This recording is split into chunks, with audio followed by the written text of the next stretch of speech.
Hello and welcome to my today's video about the ARIRANG comeback of BTS. And I'm making the video 2 weeks after the release of the album because I didn't have a chance to make it sooner, but I'm actually happy that I had all this time to for the thoughts and ideas and perceptions to ferment and come together in something more or less coherent, because there are a lot of impressions, and this album influenced me really a lot in a very personal way, and that's something that I will try to put together in this video. And honestly, the first time I listened to the album was at 6 a.m. my time, because it was released at 6 a.m. and all night before that, for some reason, I couldn't sleep. And it's not that I was waiting for the album, I just couldn't sleep. I don't know why. And I had also the train in the morning to another city, and the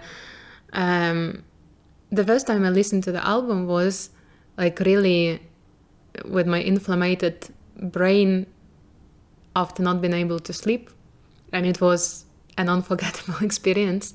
And I actually listened to the album in many different states, including the one between, like I had very intense meditations in the first weekend after the album was released. It just happened so. And listening to ARIRANG in between meditations was also like another dimension of the experience that I've never had. And I think the first 3 days since the album was released, it was all like a fever dream for me. And it influenced me very deeply and very personally. And that's something that I will share with you in this video. And probably the most obvious aspect of this album is, to me personally, the fact that it is speaking about maturity a lot. And actually someone, even before the album was released, someone said that it is showing a more mature side to us. And when I heard it, my perverted brain said to me, okay, it's gonna be sexy. And it kind of is in some ways. You know, there are certain references in different songs, like Easter eggs. And it's nice. I like it. It's a nice way to spice up the album and actually to bring in this aspect of human experience into creation in a very subtle way, not in your face, but in a very subtle, very nice, tasteful way. So I love it about the album a lot. But another aspects of maturity which this album brought up are, in my opinion, less obvious and more important. And I will try to speak about them right now. And there will be a lot of them. I also must say that these themes are very important for me personally, because I am going through a lot of them as well. I am close in age to BTS members. I'm 5 months younger than Namjoon. And this album for me was really a chance to verbalize, to put together the things that I've been realizing, but I really didn't, put in words for myself. And putting the experiences like this into words means being able to relate to them better, being able to operate around them better. So this album happened to be very personal for me as well, and to a big extent the things that I will be speaking about are my interpretation, not probably exactly what they wanted to say. And the first aspect of maturity, which I picked up from the first half of an album, specifically from the song Aliens, is the sense of separation, in the meaning that when you separate your personality from your ideals, from the ideas and the concepts of other people that you maybe look up to. I'm picking this up from the song Aliens in a way, because I think this is a a common experience for the countries like South Korea and like Ukraine, for example, like my country, when we kind of collectively had some, it's not even an ideal, but it's like when we looked at some country, I think, correct me if I'm wrong, I may be wrong, maybe it's a distortion that I have, but I feel like South Koreans, they kind of had this idealization of the United States because of different historical reasons as well. And we as Ukrainians, we had this idealization of the European Union, of the Western Europe, with their comfort and what they said they had as their values of democracy and freedom and all of that. But with the current of time, and I think it happened in South Korea and it happened in Ukraine as well, we realized, and they realized that those countries, those communities, those nations that we looked up at are actually not so, like, it's not obvious that they know what to do. And more than that, it's obvious that they don't know what we should do because we are different. It became obvious to us that actually they have no idea what to do and shit hits the fan. And in the countries like Ukraine and like South Korea, shit hits the fan all the time. So the values that they proclaimed, it's not that they don't work for us, it's that maybe they don't believe in those values as much as they say they do. And it comes together with certain state of disappointment. But also after this disappointment comes this realization that, okay, I need to do it myself. I need to find my own ways because nobody's going to tell me what to do. Nobody's going to, and if they do tell me what to do, it's probably not going to work for me because I'm different. And this experience, it's actually the experience that every person goes through when we separate from our parents. When we realize that our parents are not some gods and some ideals that know everything. When we realize that our parents are just people. And even though we learned everything we know from them, it's still time to learn something on our own. Realizing that parents are just normal people. There is nothing special about them. It's the same thing, I feel like, is happening to a lot of countries which used to have certain other countries as an ideal. And that ideal appeared to be disappointing. And that's something that I pick up from aliens. Also, aliens, of course, speak about the situation when, people have been mocking, and even here in Ukraine, actually, people have been mocking K-pop for years. Mocking people for listening to K-pop, for being fangirls, fanboys and all of that. And then, when K-pop became so popular that it's impossible to ignore it, then the K-pop idols became, the new honey. Oh, we love BTS so much. All these presenters. Oh, BTS, ARMY, that's so cool. The same people who were mocking or just ignoring them 2 years ago, 5 years ago. I love aliens, actually. My friend said that at the first part of the ARIRANG, all the songs before number 29 are unofficial Cypher 5.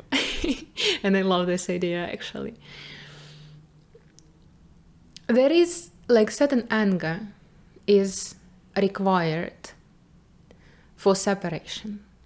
Separation is extremely important for maturity, because maturity in a way is getting closer to your true nature, and you need to liberate yourself from the influences to find your true nature. Another thing that I believe maturity is about is acceptance of the responsibility. And to me, it kind of struck me because of two songs, because of Merry-Go-Round and Normal. They go one after another, and in Merry-Go-Round, this phrase, my life is like a broken roller coaster, but maybe I'm the only one to blame. And then it hit me from the first time when I was listening to it. Then in Normal, there is this line, fantasy and fame, yeah, the things we choose. And this, maybe I'm the only one to blame. And then this word choose, they kind of layered for me. And they gave me this very strong sense of responsibility. Responsibility for what you choose to be in your life. Responsibility for what you create in your life. And that's a very important aspect of maturity, realizing that you put yourself in the position that you are in. And also, I feel like it's very important to understand this aspect, because there is a lot going on about when people, like community fans, say about the idols that, oh, they have been mistreated by their company, or this whole train of hate towards Nicole from the Nicole Kim from Big Hit, when she just said, okay, if we want the album to be international, we need a lot of English lyrics. And it's actually like, when you think that your idols are being mistreated, when you think that your idols are those poor boys that the company is not treating well, you actually perceive them not according to what they are saying to you about their responsibility. You are perceiving them as someone who can be objectified, but it's not the case. People are responsible for their lives. People are responsible for their place. And that is something that they are saying to you in their lyrics. So perceive them as mature people who are responsible for that they are. And also kind of perceive yourself as mature people if you are mature people, as responsible for where you are. So this is one of the aspects of, maturity that I picked up from ARIRANG as well. Another and much harder to explain aspects is shown in Normal, and Normal is actually my favorite song from the whole album. Yeah, raid alert. It's okay. So Normal is my favorite song from the whole album, and it's so heavy in meaning. Like every line, every word almost of the song, it speaks so like volumes to me. And there is like the first phrase which really caught my attention was the one, show me hate, show me love, make me bulletproof. Because on the one hand, it kind of referenced me back to the song Tokyo by Namjoon, which is probably my favorite song of Namjoon, where he says, why do love and hate sound just the same to me? And I've been thinking about this phrase, why do love and hate sound just the same for me? And I kind of realized that most probably love and hate feel the same when they are public, because it is the same thing, in the meaning that none of this is real. Like, will you color me red, will you color me blue? Two sides of the coin, and they both ain't true. It's like love and hate is not real because both of them are projection of other people upon you. They don't really love you because they don't know you. They don't really hate you because they don't know you. Love and hate are just the energy which has certain flavor, but it's not about what you are. It's about what they direct upon you. And this is the aspect which is kind of, hard to perceive, because it implies that there is no objective reality. Two sides of the coin, and they both ain't true. It's different for me, it's different for you. It is different because we don't perceive people, especially famous people who are distant from us, as what they are. And actually my whole fucking blog is me perceiving people as something that I see in them. Obviously I'm wrong most of the time because I'm projecting my perspective upon them. And this is what, to some extent, I think this lyrics is about. The realization that whether they love me or hate me, it's not about me, it's about them. And so I need to perceive it as such. It's funny because we always want to, like, when we are sent love, when people say, oh, you are so smart, you are so cool, blah, blah, blah, blah, blah, blah, we want to accept it, right? But when people send something bad to us, we want to reject it. But it doesn't work like that. You either perceive everything personally, and then it's hate too. Or you don't perceive anything personally, and all of your perception of yourself come from the inside. And this is, I think, is the aspect of maturity, when you realize that and you make your decision consciously, how to perceive yourself and how to perceive the feedback. Another thing that I thought about because of these lyrics, show me hate, show me love, make me bulletproof, was that it feels like bulletproof is obviously the reference to the name of the group. And the moment that they chose the name, they didn't know that they would be bulletproof, right? So this word bulletproof in the name appeared to be a self-fulfilling prophecy. Because there is no way to find out that you are bulletproof if you don't take all the bullets and stay alive. And then I thought about it, I thought that it's so ironic and beautiful, even though it is also intense and painful. Also, the verse of the rap line in this song is actually crazy. Like, every line is so heavy with the meaning that it's hard to carry. But I remember when I listened to it for the first time, probably the line from this song which caught me the most was some pain don't heal from Hobby. And it is the aspect of maturity as well, realizing that I remember it happened to me not so long ago, because I am a yogic practitioner, and more often than not my practice is based upon the discomfort. So I look at the discomfort that I have and I find my ways around it, like how to deal with it, how to release it. The same thing when I work with people as a yoga teacher. We find out what is uncomfortable and we find the ways to release this discomfort.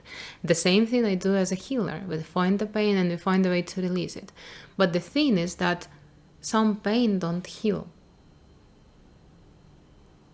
And it's something that I only realized not so long ago. And one of the things about maturing is that a lot of realizations that bring you to this state of maturity are bitter and liberating at the same time. And this is one of them. Some pain don't heal. If everything's just happy, that ain't real. There is no happiness without frustration. They go in turns, and one is always followed by another. And this is something that is really interesting to hear from Hoseok particularly.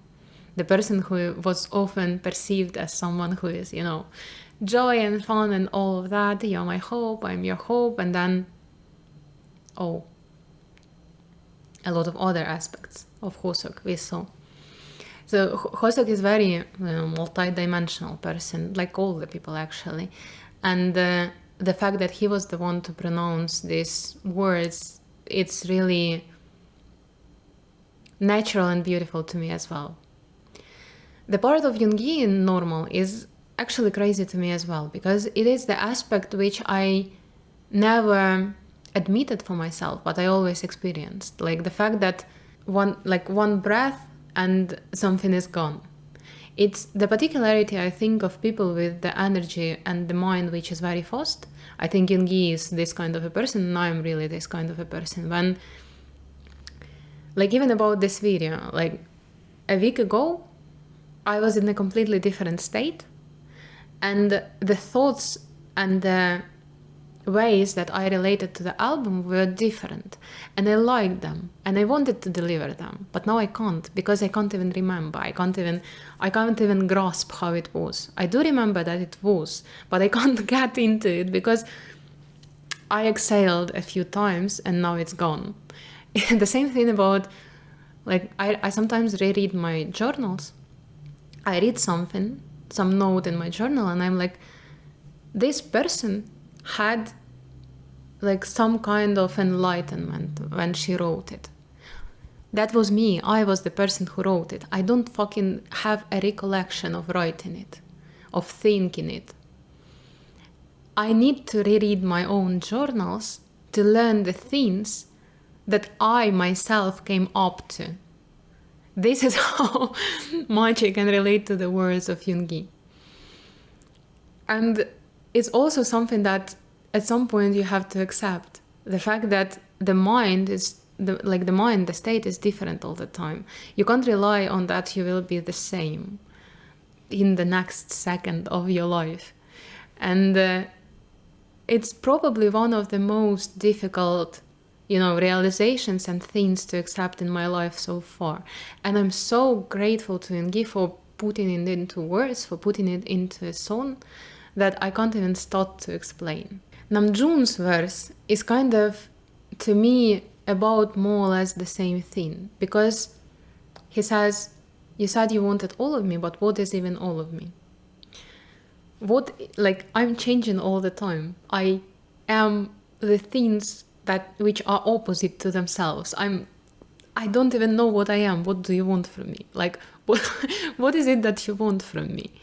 I don't even know what I have to give to you. And this is in a very Namjoon way. It is put in a very Namjoon way.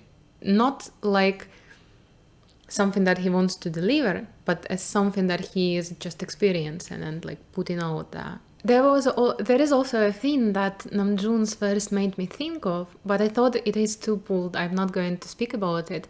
It is too out of nowhere. And then I saw the reference to something that reminded me of it in the 2 music video, so now I'm gonna say about it. And Namjoon said, suddenly part of me is chasing me, heard the things they said of me, what the hell you want from me? And because he mentioned part of me, I kind of thought that it's about the fact that it's not the perception of another person that is pushing and pulling him, but it's rather his own perception of himself. Because it is, as I have already mentioned, there is no such thing as perception of another person. We perceive our perception of them.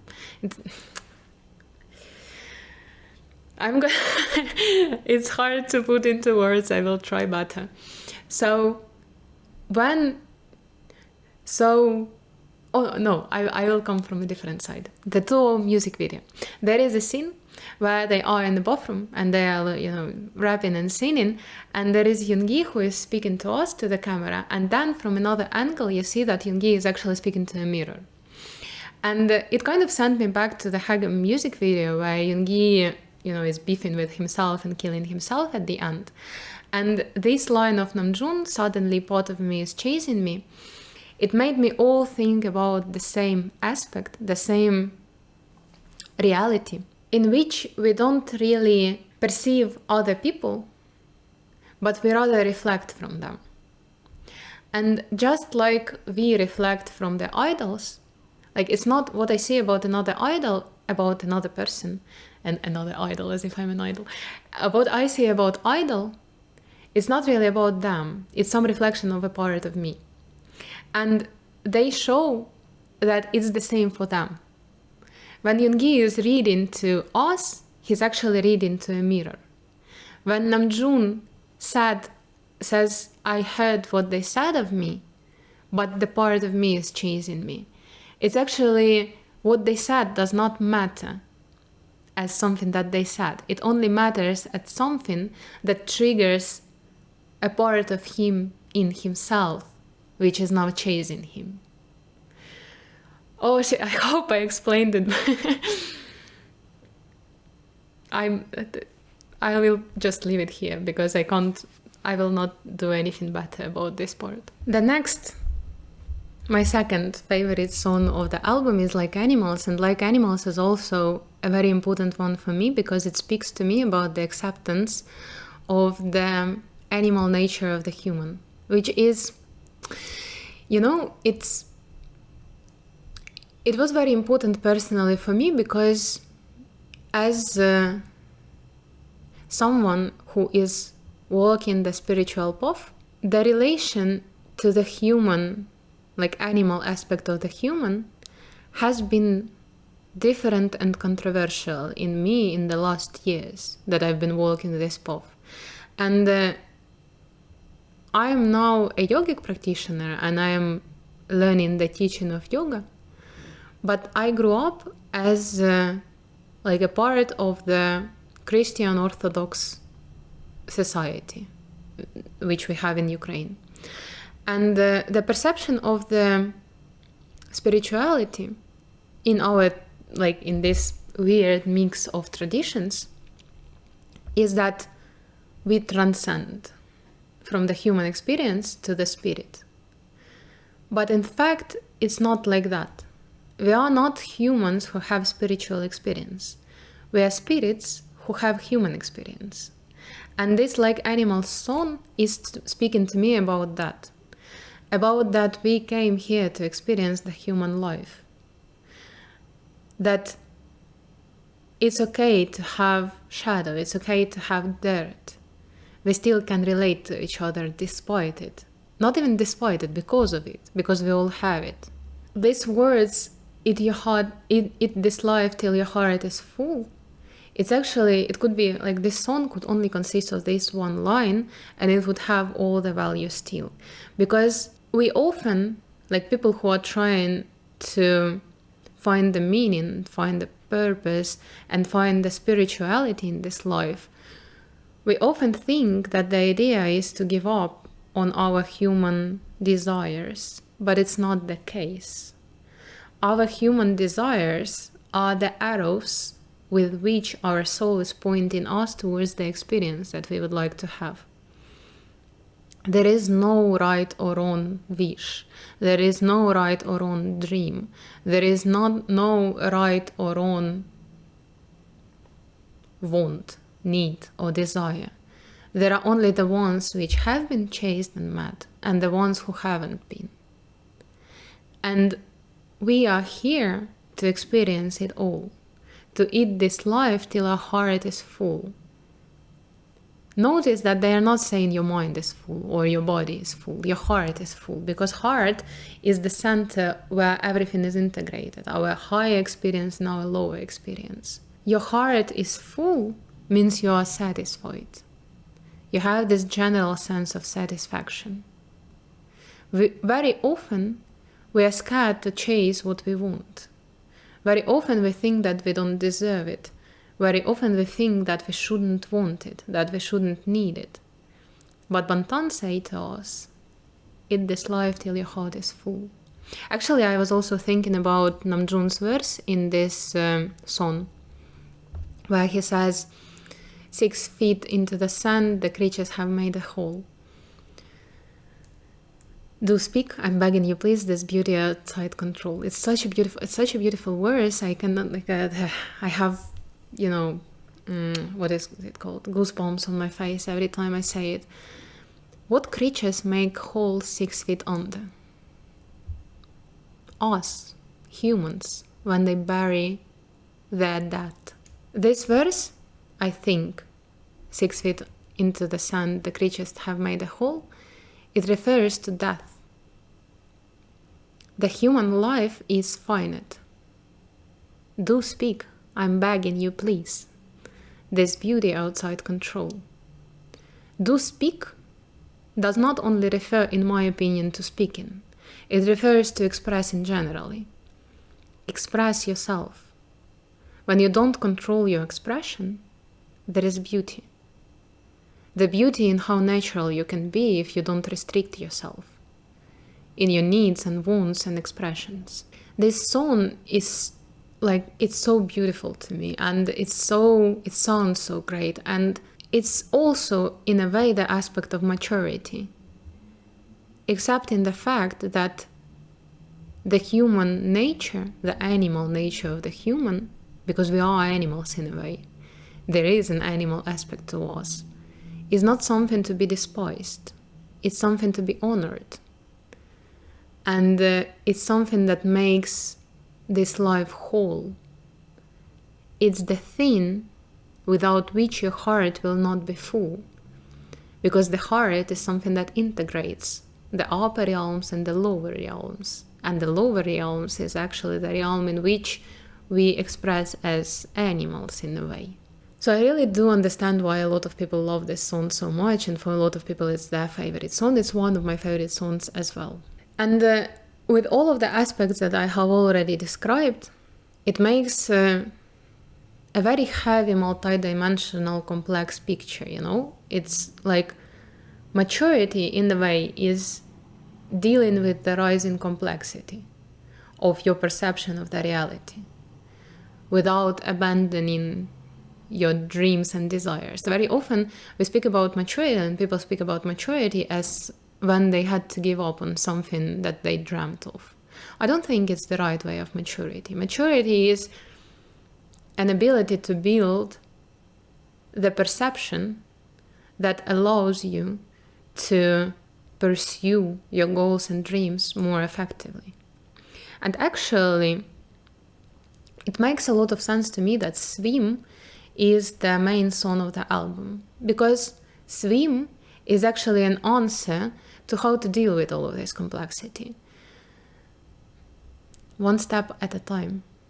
You just deal with it one step at a time. You just swim. Actually, Swim is also speaking about trust in a way, because like trust in something unstable. Because when people, I don't know if you have ever seen how people learn to swim, or you remember how you learned to swim. A person cannot swim unless they trust the water. They are too rigid, they are too tense until they are able to trust the water, something that is unstable. And that is also like one of the themes of how you can operate in the reality that I have just described.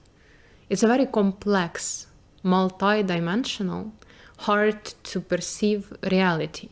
You can't perceive it actually all at the same time. And also it's changing all the time. So the only thing that you can do is to swim, to trust the unknown. And also another thing that Swim is saying about, and it's my favorite line in Swim, and probably one of my favorite lines in the album, when Yoongi says, "I can see the high waves coming. Why you run away, you can run in." And it also sends me back to his line in Nevermind, where he says, "If you think that you are going to crash, just accelerate more, you idiot." It is fearlessness. It's not just bravery, it's fearlessness. And Yoongi has it. Actually, it's funny that this whole blog started with the question, why is Min Yoongi so powerful? I have already mentioned it in some other video. And I have been given the answer to this question to myself many times in different ways, but I feel like this is the answer. Yoongi doesn't have fear, and that's something that he projects as well. This fearlessness. Never have cold feet, you know me. I can see the highway is coming, why you run away, you can run in. It's obvious to run into the wave, why you're trying to run away from it. And it's another aspect of how to deal with this reality. Whenever there is something scary, you don't go away from it, you go into it. Because there are a lot of scary things, you can't run away from all of them. And that's another thing that you realize as you mature. So generally for me, this album, it's really heavy, in the meaning that it has its gravity. It's really, I couldn't listen to any other songs since ARIRANG was released. And I feel like it's because it's set in, like ARIRANG album is set in a new standard of music, but not in the meaning of quality of music, not only in the meaning of quality of music, but in the meaning of realness and frankness and authenticity of music, how connected to the reality it is. Because when you listen to ARIRANG, something that is less real, the system does not perceive. Like, why would I listen to something that is so shallow when I can listen to ARIRANG, which touches me so deeply, like in my bones? Why would I listen to something else? And that's the standard that they set even for themselves, because a lot of people say, I've seen in threads, then people say, you know, I skipped some old BTS song to listen to ARIRANG. They set that standard even for themselves. the standard of realness and authenticity that cannot be beat, at least for now. It's very something. Actually, I listened to one song, which was not ARIRANG, and it's Beautiful by Eminem. The level of realness is somewhere close. This thing that, when you look at the album from back a little bit, from the distance, there is this very obvious thing that the album is divided into with the 29, with the track 29.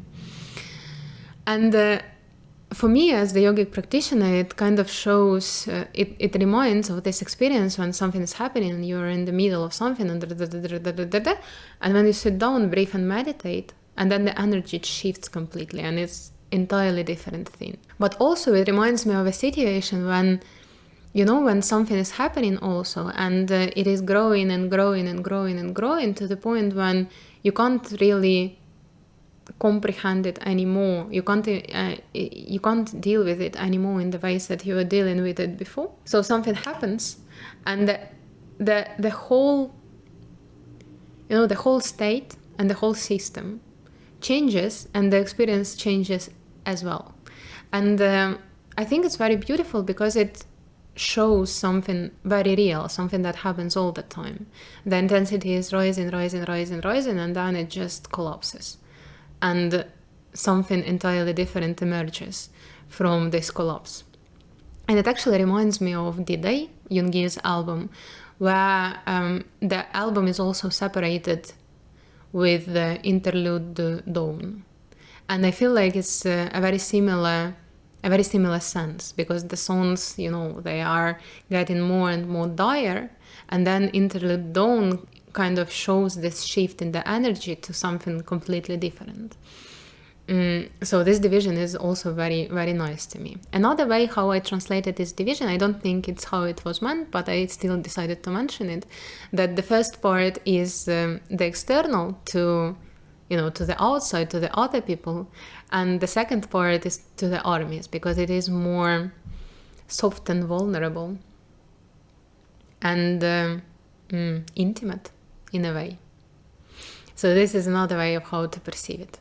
And by the way, funny thing is that the second part starts with swim, which is actually the way how you deal with the reality after collapse.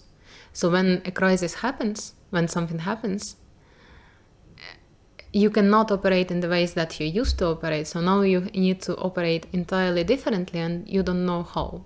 So for some time you just swim. You just, bask in this reality without knowing where you are going until you are customized to it a little bit. And that's also, it seems like very nice to me as well, because it shows how it is actually in the reality. And that's why probably this album is so relatable and so real. Also, this aspect of the folk music in the album, I honestly love it so much. And when I was watching the documentary and that they had this whole conversation about it, whether it should be there or not, or should not be there, I really wanted to mention it in this video, because when I was listening, I was listening to ARIRANG a few times with a person who is not into K-pop. And I turned on some of the songs, and when Body to Body was playing, this person, she said, oh, this sounds like Ukrainian folk songs. And actually, it does sound like Ukrainian folk songs in a way. The music is different, obviously, but the sense is very similar. And the way that people sing folk songs is also very specific, and it's similar in Ukraine the way as it is in Korean music. Because this is the singing which comes not from the throat, but from the chest. Is this singing that sounds like screaming in a way. And I thought about it, and I kind of realized that folk music is similar or perceived similarly from different cultures, because folk music was not created the way we create music now. Because now music is mostly created to be shown, to be sold, to be marketed, to be perceived, to be performed, first of all. But the folk music did not have such a function. It was not to be performed. It was to be something that helps you express. To express the feelings, to express the sensations, to express the experiences that you've been through. It was a way to, like a mediated, like so how we do therapy now. We integrate some feeling, we live through some feelings, we integrate some experiences through talking about them, through expressing them. Folk music was for that. People were just expressing their feelings. And that is why it is relatable. Because it doesn't really matter the medium, the melody, the concrete words, even the language. Because the feeling is the same. I was thinking about ARIRANG, like the song itself, what it means. In Ukraine, we have the same song, the song about the same thing, a folk song which is called Цвіте. It's about longing, it's about love, it's about, beauty, it's about nature, it's about all of these things. We perceive folk music from other cultures because they are real. They are more real than anything that has ever been created. So when they had this whole conversation about whether ARIRANG should be put or should not be put, or how much ARIRANG should be put into the song itself, is it going to be perceived by the people from other cultures, by the people from other countries? I remember Namjoon said, well, non-Koreans don't even know ARIRANG. We don't need to know ARIRANG or any other folk Korean song. You can put whatever the fuck you want into your songs. If it is a part of your, we perceive ARIRANG because it's a part of you, BTS, because we love you and we are happy to receive it from you. We are happy when you share with us, if you didn't know it. But another reason why we perceive ARIRANG is because of the underlying sense, of the underlying feeling, of the energy and experience which it conveys. Because this energy and experience is universal. It's not just Korean. And it's something inside of the music that has the potential to unite people. I am Ukrainian. I am from the opposite side of the globe. I listen to ARIRANG and I recognize the experiences and the feelings and the sensations because they are universal through time and space. I had all these thoughts and I have this conversation because ARIRANG was finally put into the song, for which I'm very happy and grateful. And from here, I want to also speak about different, my impressions from the members themselves during this comeback and, from the album and from the promotion and from the documentary. And before I get to the members, while I was on the theme about the conversation whether ARIRANG should or should not be in the song, I want to mention another person, and that's Seokjin. I have a separate video about him in which I was mostly wrong about him, but it doesn't matter. Because my impression from Seokjin from the documentary was very, very strong and solid. And he appears only twice, and my feeling about him is that he is very concrete man, He once said this thing about, when you are making this album, think about it as legacy in motion. So he is someone who sees the much bigger picture in the meaning of while the members are inside of these processes, they are making the music, blah blah blah. He looks from the side and he's like, this is what you need to think of. This is the intention. He points the intention. And another part when he was saying about that, I feel like you are missing something. I think about whether to put or not to put ARIRANG into the song itself. When he said, I feel like you are missing something very important, I had this very deep feeling that when he speaks, he doesn't use any excess words. I don't know, I don't understand Korean, but I feel like every word he says has so much weight to it. And it's so fascinating to, to listen to him, even if I don't understand what he is saying. He has this concreteness and heaviness and not gravity, not meaning. I don't even know how to say it. Like, it's a very masculine quality to be able to speak so that every word you say matters. Like, you postulate the reality with your words. And I actually admire him so much, not only for this, but for like everything that he is doing. So I just wanted to mention, to give a shout out to Seokjin for everything that he has done during all these years for us to know BTS as they are right now. And now I'm passing to the members themselves. The first one that I want to speak about is Jungkook, because I'm honestly very happy about him in this comeback, because my feeling is that Jungkook kind of released himself a little bit, and I especially, again, from the first listening, when I was listening to ARIRANG for the first time, I heard this merry-go-round song, the first lines. I usually don't perceive lyrics this precisely from the first time, but this time I really heard this Jungkook saying, like, I wish that I could, all these words from merry-go-round from the very beginning, and kind of, I felt it in my liver, I swear to you, it was so Jungkook. And it kind of layered in my head, in my inflamed, sleepless brain, to time, his song Time, and also to the calcomnia somehow. And it felt very real, as if he is really expressing what is in the inside of him. And it made me really happy, because like, I think it was exactly a year ago, maybe a little bit less than or more than a year ago, around the same time last year, when I made the video about Jungkook, about the shadow and the expression of it, and love and all of that.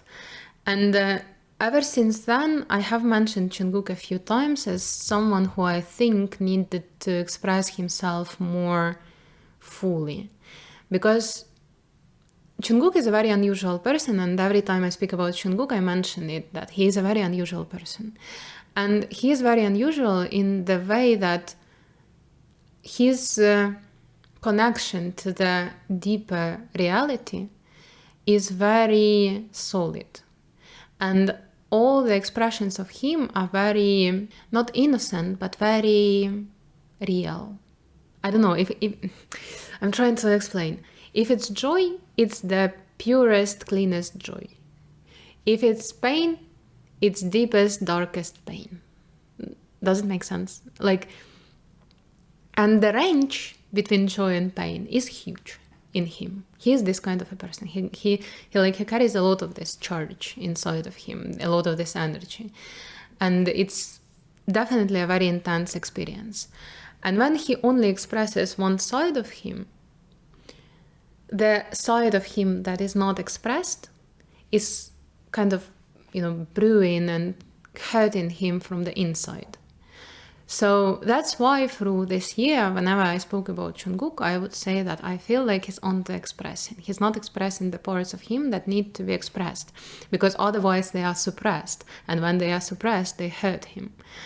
And when I saw this infamous life of Jungkook, where he said, now I'm going to live the way I want to live, and when I heard this merry-go-round song, it all came together to me, and I was like, yes.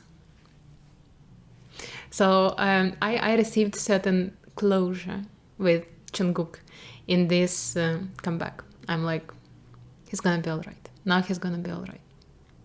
And I'm really happy about it.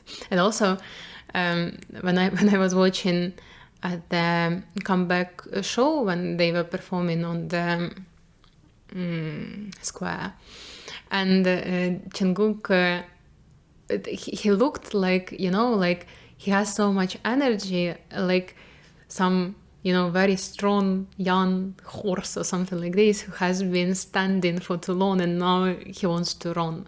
And that's what Jungkook looks like to me. So it's like, I'm so happy about him. I'm very pleased about him. The next person that I'm going to speak about is Jimin. Jimin, I've never mentioned Jimin in my blog before. And there is a reason for that, which I'm not going to mention. But in this comeback, Jimin, to me, comes through as a person who is extremely, extremely, extremely practically intelligent. I remember it, I thought about it because of the episode in the documentary when they were doing something, they were like producing something, and Jimin is like, I'm very confident about this, like something like this. So someone asked him, are you confident? He was like, yes, I'm confident. So he was, expressing this confidence to hold the people together. But when he was alone with Jungkook, he was like, I would like to feel some more confidence from, other people. Because it's the nature of confidence, and it's the nature of mind as well. It's the same thing as what Yoongi was saying about in Normal, or reading about in Normal, that it's changing, it's fluctuating. And Jimin, probably as someone who is very intelligent and clear about how the dynamics between people work, he was like, okay, I need to hold it, I need to hold it, I need to hold it. Okay, now I can't hold it, I will go to Jungkook to speak about it. That's very funny how Jungkook is like, But generally, for me, Jimin has always come through as someone who is very important for the team from the point of view that he is the one who knows how to embrace and to kind of direct and correct the dynamics inside the team. It is very natural for him, but also he feels strategic about him. I don't know how to explain it better. And I really, really love it about Jimin. And Jimin, as he is maturing, he is kind of gaining this... he's becoming more and more natural, He's becoming more and more primal in the way, in his expressions. And I love it about him so much. Jimin, in this comeback, looks very whole and very integrated for me. And I love it about him so much. The next person that I'm going to speak about is Taehung.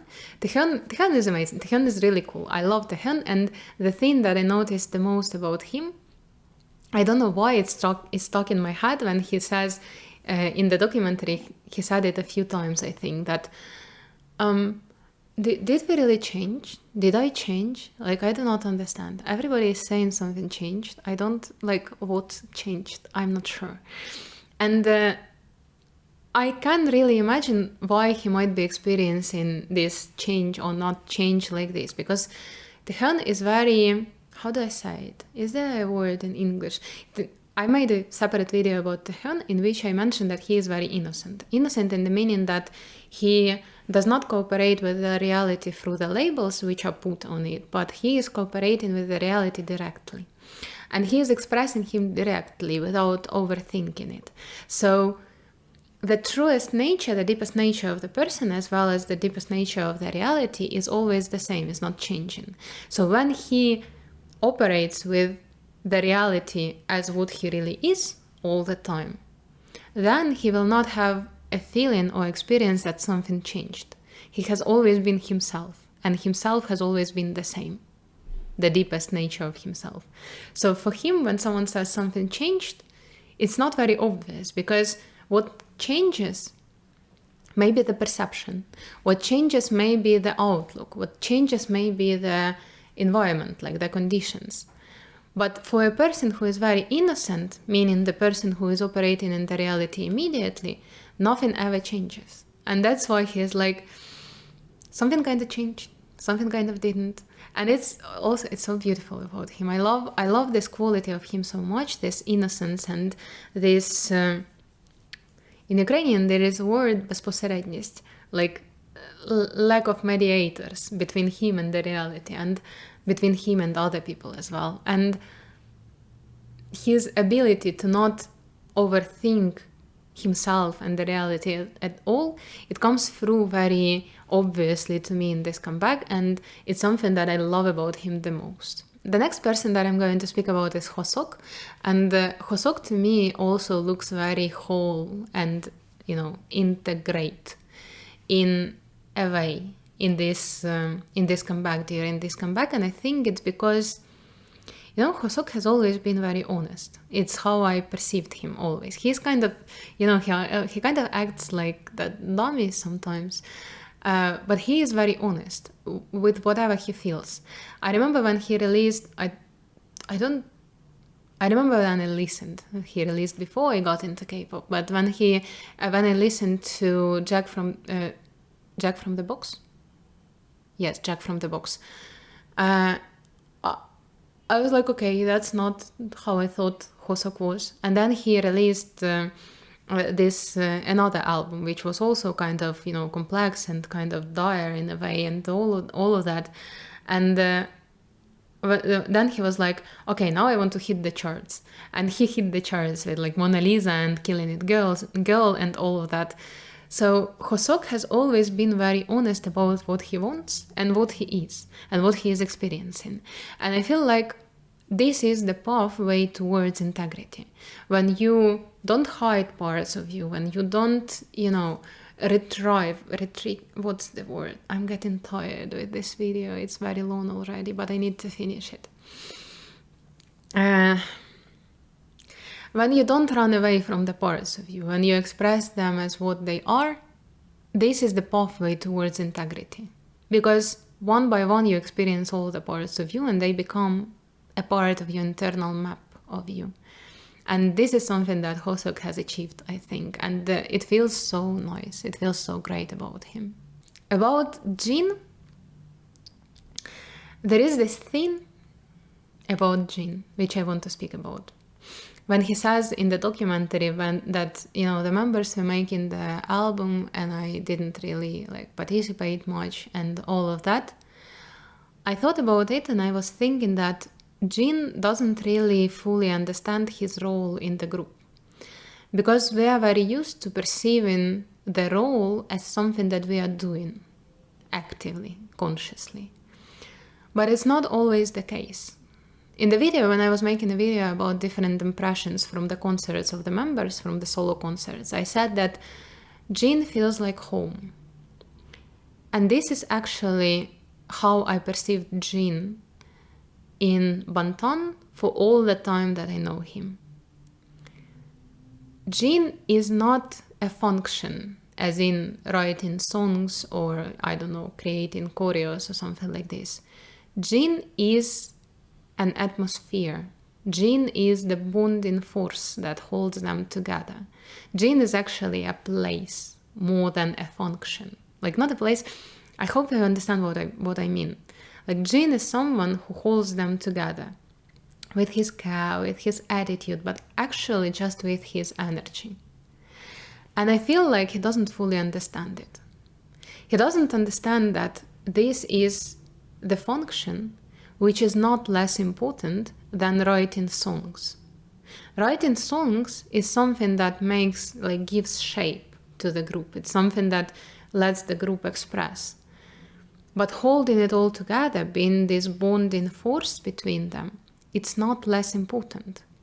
They wouldn't make it this far without this ability of Jin to hold them together. And it's really kind of sad in a way and kind of beautiful as well that it is like that he doesn't fully perceive his own strength to hold them all together. And also, it's very also ironic and also beautiful how Jin, when he spoke to Jungkook, and he was like, do you notice that you are home, but you want to go home? You don't feel like home. And it's very interesting that Jin has this very strong sense. Like, this is how I perceive him. I perceive him as home, but he doesn't have this feeling inside of him. And it's also very natural somehow, because one of my teachers once said, give to other people the thing that you need the most. And it has been with me for all this time. People often say that as a healer and as a teacher, as a yoga teacher, I give peace or calmness, like relief. And that's fucking thing that I need the most, that I'm searching for all the time. And somehow I naturally give it to people. And it's the same thing about Seokjin. Somehow it's how it works. This weird, ironic nature of life. And it's very beautiful as well. The next person that I'm going to speak about is Min Yoongi. And Min Yoongi is a very important person for me generally. And I have always been perceiving him, and I have always been relating to him as to some, as a teacher or something like this. As someone whom I come to for some piece of advice. He was a very important figure in my general development as a person and as a teacher and as a healer. And that's like, I've always had this seriousness about Yoongi, about how I perceive Yoongi. And in this comeback, Yoongi is heavily different. And at first, I didn't even register it. That Yoongi is showing a different side of him this time. And I've been blind to it until Come Over was released. Like, not was released, of course, I don't have it. What is it called? All of this. I listened to it in the internet. I'm sorry, okay? I couldn't help. But I was fully not prepared for the vulnerable romantic Yoongi. It's like I was so used to perceiving it the way I used to perceive him, and I was perceiving it as someone very complete. And when he showed this another side, this, yearning, vulnerable, romantic side of him, I was like, at first. And then I was like, it is such a huge gift and such an honor and such a privilege to see Yoongi like this. It's such a sign of trust, not personally to me, obviously, but to, as the person who has been treated the way he was treated by the public. It's also this aspect of fearlessness, I think. It's also the aspect of going into what hurts the most. You have been speaking shit about me in circles for all this time. Okay, here is some more of me. The most aching, the most vulnerable, the most innocent part of me. Take it too. It's like, I don't know, this person is incredible. I don't know any other person like Yoongi who would be like that. You have hurt me hundreds of times. Here is the most vulnerable and innocent part of me. Hurt it too. Oh, this is like this. It feels like Yoongi in this comeback to me feels like, when it's spring and there is still snow and the first flowers, this, I don't know what they are called in English, the white, very delicate flowers are starting to grow through the snow. This is how Yoongi feels to me in this comeback. At the same time, like the particularity of these flowers is that they look very innocent and fragile, but they are fucking strong enough to be the first to grow through the snow. And that's what Yoongi is like to me now. And changing the perception of him, I'm not going to say that it was hard, but it was a very interesting and unusual experience, and I'm very grateful to Yoongi for it. And the last person that I'm going to speak about is Namjoon. And that was a full-on spiritual experience. How I related to Namjoon before the comeback, during the comeback, now. It all was like a lot. A lot was happening to me, a lot was going on around it.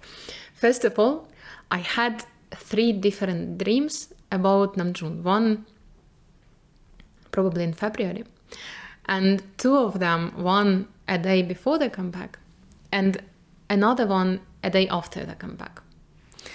And in these latest dreams, I always was perceiving Namjoon as someone who has some problem. And actually during the preparation for the comeback, this is how I was perceiving Namjoon as well. I feel very, I have this delusion that I kind of understand Namjoon. I don't understand Namjoon at all, but he is very relatable to me somehow. And when I was watching his lives, and then I was watching him like before the comeback, I was like, oh, something is happening to Namjoon. Like he is, there is something, some instability. There is something brewing inside of him that is going to show itself later. It's like he isn't, and I was thinking about it all the time. And also as a healer, I have this, inclination to see the deep processes inside people, and tend to believe what I see, which is not always true. And in these dreams as well, I was trying to solve some problem of Namjoon all the time. And then I watched him, and he was also injured. And the injury is usually, it doesn't happen, out of nowhere and something like this. And I was thinking about it. And then when the comeback happened, and I saw the videos of Namjoon for the first time, I was like, I was wrong about everything. He is so all right. I have never been as all right as he is all right now. Because Namjoon is actually also a very special person, in the meaning that, like all the people, he consists of the opposites. And, the more opposites a person can contain, and the more the volume of the opposites, meaning like the volume of the distance between one and another polarity, the bigger the caliber of the person is. And Namjoon has a very big caliber, obviously to me, because he is able to contain at the same time absolute instability and complete stability and reliability somehow. Somehow Namjoon is capable of being extremely destructive and extremely creative at the same time. Like all this album is an act of creation out of nothing, and Namjoon was the driving force behind it. People often joke that he's the god of destruction, but he's actually also the god of creation, if we are speaking in these terms. Namjoon is somehow capable of holding some of the most fundamental contradictions, not actually contradictions, like paradoxes, between creation and destruction, and between stability and instability. And many others, actually. These are just the ones which are most obvious to me. And it's so fucking beautiful. And this experience itself was extremely important for me as well, because it was also a part of my own maturity, being able to perceive not only one side of a person, but actually this side of a person and the opposite. And all people consist of the opposites. All the reality consists of the opposites. And Namjoon as well. And when I saw it for the first time, when I stopped perceiving his instability as something that is a problem and which needs to be fixed, and saw him as whole, his both stability and instability, his stability inside instability, his instability apart from stability, it was like, I was like, oh shit, I was missing the whole fucking aspect of reality entirely, and now I see it. Because the thing about such realizations is that when you saw it once, you would always see it. Not only in Namjoon, but also in reality, in other people, in myself. People consist of the opposites. And this is how they need to be perceived. And this is the reason why every time I thought about someone's issues, about someone's problems, it felt so wrong to me.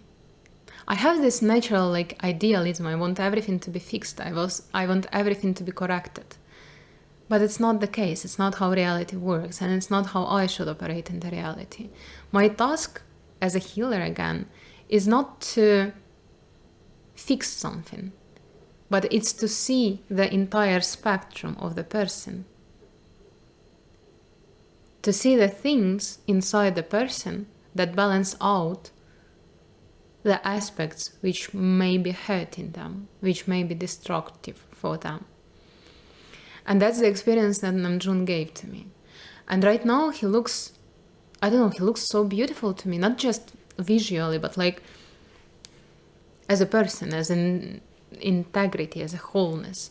It's so, like, I'm so grateful for him, and I'm so grateful for him for his consistency with that. And I think that he is able to hold this all together because of his dedication to authenticity. And that's actually the role that he had as well, to bring in the authenticity to the work of BTS. And I think Namjoon is actually the reason why the album is so real, why the album is so heavy. Heavy in the meaning that it has the gravity, it has this heaviness of the meaning in it. And I'm so grateful to him for that. This is actually like, he's been like that. I remember the movie about Namjoon, the documentary, and he has been like that from that time, maybe even earlier. Containing all of these contradictions is a part of authenticity, which he is so dedicated to. And I love it about him so much, and I appreciate it about him so much, and I am so grateful for it. For that he is like that, and for that this is what he is expressing. This is what he is transmitting with his music, but also just with being who he is. And this is generally my impression and my experience with the ARIRANG comeback. It's probably going to be the biggest video that I have ever made. At the end, I wanted to say that I feel like Bangtan really opened up to us some of the aspects of them, of their work, of their being, which we were not fully aware of, at least I wasn't fully aware of. I did realize that being an idol is hard, but they have shown it, from very different perspectives in many different ways. And I'm really grateful for that. I'm really grateful that I had a chance to see all these hardships and tribulations that they go through to deliver what they deliver. And I remember when I was watching the comeback show, the performance itself, I got myself thinking, like recalling the post that I made a few days, like a few weeks probably before that, about being a healer. I said that healing is easy. Becoming a healer is hard, and being a healer is hard. But healing is easy. And honestly, I would do the hard part again, twice or as many times as I would need to, because when I am healing someone, it's the most beautiful part of my day and of my life. And when they were performing, I had this sense from them too, that being an idol is hard, becoming an idol is hard, but it's all worth it. Because when they are performing, when they are on stage, is the most beautiful moment in life. Because it was never meant to be easy. Because we are not looking for ease, and we are not really looking for comfort. We are looking for the feeling of the heart being full. We are looking for fulfillment. We are looking for the fulfillment of the purpose of why we are here. And when you feel this fulfillment, all the hardships are worth it. And that is also an aspect of maturity. Realizing that fulfillment doesn't come easy, but it's all worth it. And this is what I'm going to finish my video with. Thank you so much for watching. See you next time.